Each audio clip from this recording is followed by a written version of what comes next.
suis René Villeneuve, conservateur associé de l'Art canadien ancien. Moi, je suis celui qui a pensé le projet, qui l'a conçu, qui a dû le défendre devant le directeur et à partir du moment où j'ai eu l'approbation, qui est parti faire toute la recherche, qui est finalement, je fais la sélection de toutes les œuvres. J'ai vu à leur restauration, dans quelque peu à la conservation, à la photographie. J'ai fait toute la recherche documentaire, j'ai écrit le catalogue et dirigé la mise en espace d'exposition.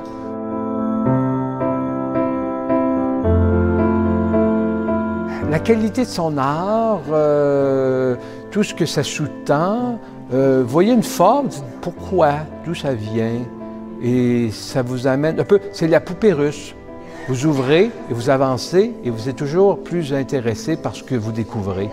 Finalement, préparer une exposition comme Laurent Amyot, pour moi, c'est un peu, vous savez, s'intéresser à quelqu'un qui a vécu 250 ans, vous avez un certain nombre de repères. Mais là, il faut savoir faire les liens entre ces points, donc tracer les traits.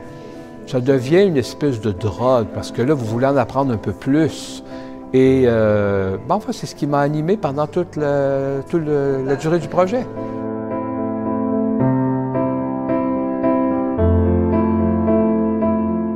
C'est un jeune qui a un talent, qui est encouragé par sa famille, par sa société, et qui, à cause de cet encouragement, pourra apporter à la société de son époque une énorme contribution.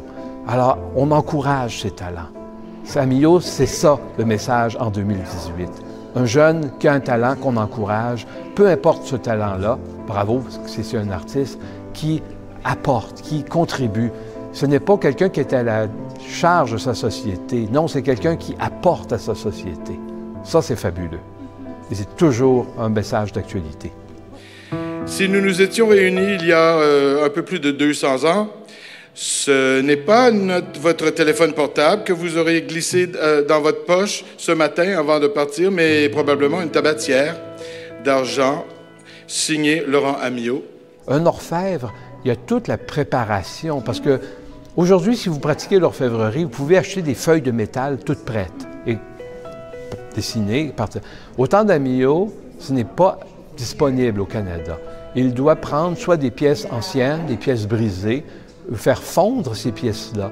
Il récupère souvent des pièces de monnaie qui sont de titres différents. De titres, il n'y a pas le même degré de pureté. Il doit les raffiner, il doit faire ses lingots et après ça, marteler, créer ses feuilles de l'épaisseur nécessaire. Il doit faire des fontes parce qu'il y a certains éléments qui sont fondus en métal. C'est une technique extrêmement exigeante. Et je suis toujours ébahi de voir comment il est un maître dans peu importe ses techniques. Même un objet aussi simple qu'une petite alliance, comme il y en a deux dans l'exposition, ce n'est pas en métal coulé. Il doit préparer un fil de métal qui doit souder, qui doit recourber. C'est un travail inouï pour arriver à faire une simple alliance. Et ça me fascine de voir comment il a maîtrisé toutes ces techniques.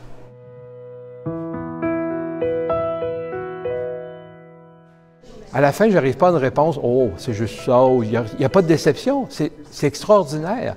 Imaginez un artiste qui a plus ou moins 200 ans, qui mène cette vie, qui produit cette œuvre extraordinaire, qui a une grande popularité. Évidemment, des histoires d'artistes qui sont très malades, qui vivent pauvrement dans leur grenier, qui meurent sans le sou, c'est très romantique.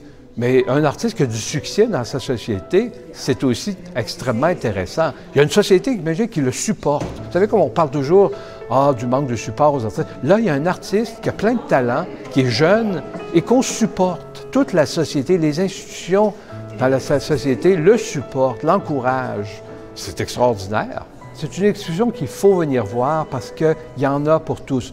Vous allez découvrir un des grands artistes du Québec et du Canada à la fin du 18e et premier tiers du 19e siècle, mais vous allez découvrir une société extrêmement brillante, sans jeu sur les mots, et vous allez apprendre beaucoup sur l'histoire absolument dynamique de la période 1790-1840.